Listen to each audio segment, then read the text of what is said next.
edition of Big Picture, we will analyze the Ukraine conflict, what it means for India, and what is the best way forward as far as New Delhi is concerned. Joining me on the program today are Anil Trigunayat, former ambassador, and Professor Salma Bava, Center for European Studies, School of International Studies, JNU. Thank you to both my guests for joining me on this edition of Big Picture. Ambassador, let me start the program with you first. How would you look at this entire situation from an Indian perspective? Because India seems to be caught in the middle of a lot of things at the moment, be it the UN vote, several Indian students being stranded in Ukraine, trying to make their way back to India. One of them was killed as well in Kharkiv. Another one has just a few hours ago been shot as well and who's been hospitalized. How would, from an Indian perspective, how would you look at this? Well, as Frank, you know that you rightly mentioned the Indian perspective. The Indian perspective is how to get those 20,000 people out. That has been all along. And that has been the only major priority for us at this stage. And of course, you are in the UN Security Council, and we have very close relations with the Russians.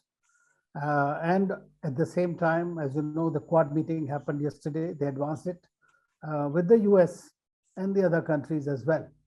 So India is actually, in my view, is well placed. And there are arguments about our statement, but one has to read between the lines. The diplomacy is not saying everything in a straightforward manner or accusing somebody, because by doing so, it would have served no purpose. In my view today, India looks at it in a way that there is a potential for diplomacy. There is a potential for de-escalation that Russia should have listened to and waited for some more time for diplomacy to take place. That has been conveyed by India. That the security concerns of both sides, Russia as well as Ukraine, should be taken into account and must be there too. So India has taken, in my view today, if we were to look at it, and I'm saying not because we are a small country, if a country like Israel can offer to mediate and things like that. So I would say that with our size, with our market, with our relationships, this is an opportunity for us by taking the route that we have taken in the UN Security Council or UNGA. It has, even President Biden, yesterday, I think in the morning, he mentioned India by name, having abstained on it. You see, if you say yes or no, then you are casting yourself in one camp or the other. India and both these blocks, I would say, whether it's the Soviet or Russian or the American, they are ridden by something called alliance syndrome. So if you are not with me, you are against me. Like that is the kind of approach which does not work in the diplomacy. So I believe that we are now, we have taken out a large number of people. And, one more thing is, because as I said about these 20,000 students and others, the biggest issue is that in a democracy, if something happens, and I have been involved in several evacuations myself. So if at all anything happens to even one person, it becomes a big news. So as such, the loss of lives, civilian lives, is a major concern for the world as it is. But if your own citizen dies, then you become far more concerned. So if you are going with one or the other, you are basically closing your options. So from that perspective, also, it's very smart move. And I think this is the best we could have done in this time. How it plays out further, we are changing, our nuanced approaches are gradually changing. And we have to see at our own economic impact will be there in any case. I mean, with the oil price rise and all that, we can discuss that further. Absolutely. Absolutely. What are the larger implications for India? We'll come to that in just a bit. But before that, Salma Bava, I'd like to come to you now, and expand on the point that was just being made about, should we be a little more proactive? Right now, all our energy is being focused on bringing those students, bringing the 20,000 Indian citizens back home. But let's not forget, there's a whole game of geopolitics being played as well. And if we are not proactive, maybe we will be left out of the high table, so to speak, like it was done in Afghanistan. So I think, you have to look at it in multiple ways. One is the optics of negotiations which are visible. And as the ambassador correctly pointed out, diplomatic back channels are always constantly open. In all of this, we've also seen the Prime Minister talk to President Putin. and then those exact the contents of that will not be privy to everybody. So it also shows that how India is engaging. I think, for example, the current, the voting which has taken place within the United Nations, this immediately comes for discussion and people are quick to jump to conclusions based on that. Okay, we have abstained. As the ambassador pointed out, what happens when you join a particular grouping? You kind of give a pre-signed check. Now, when you have to look at national interest, and the kind of foreign policy India has pursued, and when we constantly talk about having our strategic autonomy, you need space to maneuver, to balance multiple things out between, your interests, which are so diverse, the political, economic, and at this point, we've got a huge humanitarian concern in the sense of getting our own Indian citizens out. So you have to be looking at how you proportionally allocate your ability to negotiate each of these different outcomes. So proactive is not just about jumping in and sending troops off or men and material, which is how more often it is construed and developed. Your proactiveness also has to be seen as India did put out a diplomatic effort to say that can the violence be scaled down? Can there be a rollback? Right, that is also seen as being proactive. Given the strong India-Russia relations, there has been a lot of focus on how will New Delhi use its good offices. And I think New Delhi continues to use the good offices to bring to bear that there is now, as we see as the war going on, the next phase of it, the impact on the civilian loss of life has now increased. So the collateral damage is increasing in Ukraine, and as the world watches, obviously the shift from having a military target to civilians, means that everybody's good offices will be called in. So I would put it in a larger picture and say that, okay, just because India is holding a middle ground, I would not call it as fence sitting. I think that takes a very, very, simplistic view of how things play out. One has to look at the larger canvas. In what way will India's diverse interests, and it's not just the war today, the war, for all you know, if diplomacy works through and it concludes tomorrow, then it will have a different outcome. If the war continues for a longer time, there's the stalemate, then it will have other kind of repercussions, right? From the economy to the oil already crossing 118 a barrel. So there'll be immediate economic consequences. They're going to be long-term. And then there is the geopolitical. What does this engagement mean in terms of the different actors being caught or their interests being diluted? So one has to weigh the pros and cons. How much of attention do we give to this particular sector, balancing out in terms of, what is going to happen in our sector. And abstaining does not mean we have made, it's a band of brothers of the abstaining group. You have to look at their interests are very diverse. So they abstain for different reasons. Just because India and China abstained in the last vote doesn't mean that the issues between our both countries have gone off, right? They continue to exist. So it is about being proactive, balancing what is required and fundamentally putting India's interest on the foreground. Absolutely. Our interest first, everything else next. That is what that's how we should take these things forward. Ambassador, coming back to you now, looking at the larger picture, are there going to be some implications, because there are noise and murmurs once again in the United States about CARSA and the S-400.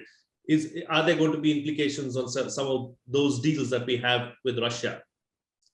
Well, you see, the Americans always love to browbeat. The sanctions is the most important Brahmastra in their toolbox. And they have already played it as far as Russia is concerned. Now, one thing we have to see is how Russia is going to react to it. You see, it is very well that with the kind of media monopoly that the West has, they can create a narrative simultaneously. But what happens is that we have not seen the last of Russia as far as the impact of sanctions are concerned on them. So they are already starting to have countermeasures, and the countermeasures are going to impact on Europe and also on America. That is the reason you see the hypocrisy of it all, that oil and gas has still been kept out of the purview of the sanctions. So they have their own interests. Similarly, For most of the semiconductors and chips and all that, they are saying that we will not allow Russia to have it. But all the 90% of the raw material and the processed, this thing goes from Russia, 90% of it. Now, what are we talking about? Similarly, the ISS, I mean, they are having their own one way or the other. Russia will be able to probably coast it. It will be impacted, no doubt. And possibly in the short run, it will be far worse. It can even have an impact within the domestic sector when people continue to face some problems. Because it is no longer Soviet Union. People have seen democracy there also, even if with its shortcomings. As far as India is concerned, I look at it from this way that, okay, oil is immediately impacting us badly. And it will have right now, hopefully, I mean, as long as the elections are there, I think we will not have the increase, but this might be increased thereafter. It is quite because the way we have followed the policy. So that will have an immediate impact on our growth projections, on our budgetary projections, because our budget was projected at $70. And today, if we are already 100 something, then it will have a direct impact on various projects that we are going to undertake. And you cannot pass on all this increase to the citizens also at the same time. So oil companies will have a deficit. Secondly, if the sanctions continue, then many of the oil companies that have interest in Russia and also are working in different countries will also have to look at it exactly how their other operations, because see, the American sanctions are not directed against only Russia. Like CAATSA, it is against the third countries that do business with them. They did force us eventually in Iran to reduce our imports from that country to near zero. And we had to comply with it. And I have been always saying that India being such a large economy, such a large market, we have not been able to negotiate our leverage. This is what is we have, and we must leverage it. We are the second largest market. We are the third largest economy or fourth largest economy. And we have the largest defense market in the world today after Saudi Arabia, and Saudi Arabia is reducing itself. You have seen the way the Middle Eastern countries have behaved. Today, Saudi prince said, if the Russians don't like, Americans don't like me, so be it. The UAE went and abstained on the Security Council vote. So everybody is hedging at the moment. In India, another problem that I see is that how strongly can we develop a new model of trading with Russia, because unilateral sanctions is the way the world is going to be. Sushma Swaraj said that we don't recognize unilateral sanctions, we only recognize the UN sanctions. But when the two P5 countries are at war, directly or indirectly, the UN Security Council doesn't work. So there are no sanctions going to come from there. So there are going to be unilateral sanctions, and you got to deal with them. So I think that the last visit of President Putin was very significant in that way, not only because he came after the pandemic first time out, but also because in that, if you see the 70% of the 99 paras really related to economic matters and creating economic linkages and new payment mechanisms in rupee ruble. That has been done. Then, so I see that China has already started this new system, which is contra SWIFT, which is called CIPS. And while SWIFT deals with about $400 billion a day or something like that, this one deals with $50 billion. So it's not that far back, starting in 2015. So Russia has also started continuing. Like everybody is saying that they might lose the $643 billion foreign exchange reserves. What Russia has been doing in the last 8 years from Sudan and others, some reports have come. Every month they have been collecting 20 tons of gold. So they are creating hugest possible gold reserves. So I think that every country tries to safeguard itself, and India will have to also have a it's a fine balancing line, no doubt about it. But I think that Russians, as the Russians know our limitations, so do the Americans. And it is the time that India needs to really work out. There will be no doubt direct and indirect impacts. And threats of CAATSA may not be for S400 because already paid for and everything has been done. But it will probably come out more when we go in for, let's say, S500 or any other sensitive, if the situation does not change on the ground and between themselves. Absolutely.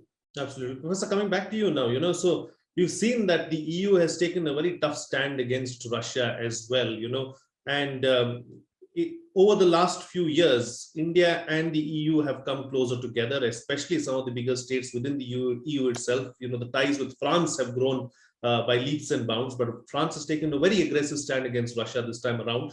Is this in some way going to impact the ties that we have with the EU? So I think you will have to look at India's ties with the EU, at a bilateral level. Of course, the European Union will feel the impact of geography and an impact of a conflict happening in its near geography far more. But today, in a very globalized and interdependent world, conflict anywhere has a potential to impact, every country, depending on what is their exposure in political, economic, and security terms to that particular specific area. So the India-EU relation has grown irrespective of what is India's bilateral relation, with Russia or with Ukraine or that part of the world. I don't see that being impacted. What it would produce is the ability to look at where New Delhi can strengthen further its equations with Brussels. In terms of the definitely what is happening is the change in the geopolitical order. I think that is happening. The European security order has come undone, what has been sustained and built up. And everybody is going to be looking at how partnerships can be strengthened. So the one way India and the EU would be looking at is how do they strengthen their own bilateral, partnership. And specifically in the context of this war, let me tell you that what we are witnessing is a hybrid warfare.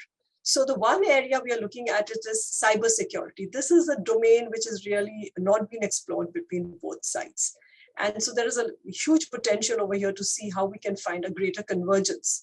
Because with a very little bit of investment, your collateral damage is extremely huge. You don't have to actually put troops on the ground. You don't have to engage in any kind of a military, but the impact is far more devastating if you can even shut the power grids down, or make any systems which are about supplying goods and services to people.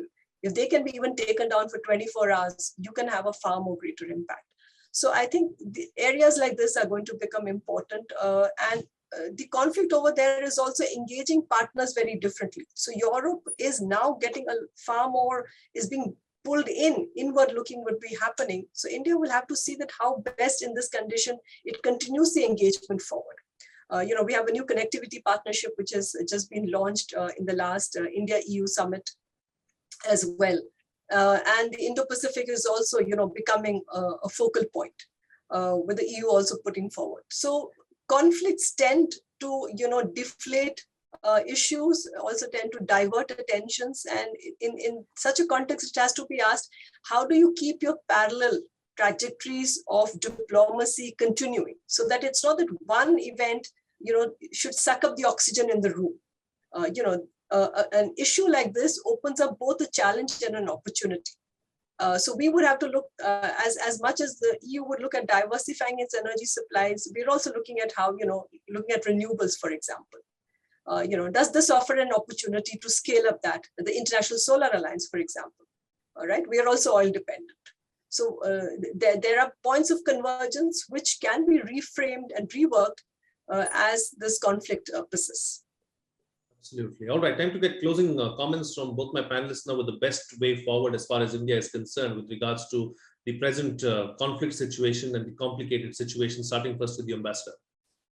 Well, I think that we have an opportunity this time to become relevant because all sides are approaching us. Yesterday in the Quad meeting, again, the discussion was held. Bilaterally, they are approaching us. EU president, Prime Minister spoke to the president of EU, French president, and the Russian president and the Ukrainians. So I see that after a very long time, it's some kind of an opportunity has arisen for India to take the lead and at least be seen as an interlocutor, if not a mediator. Absolutely. And Professor, close the show for us with your concluding remarks.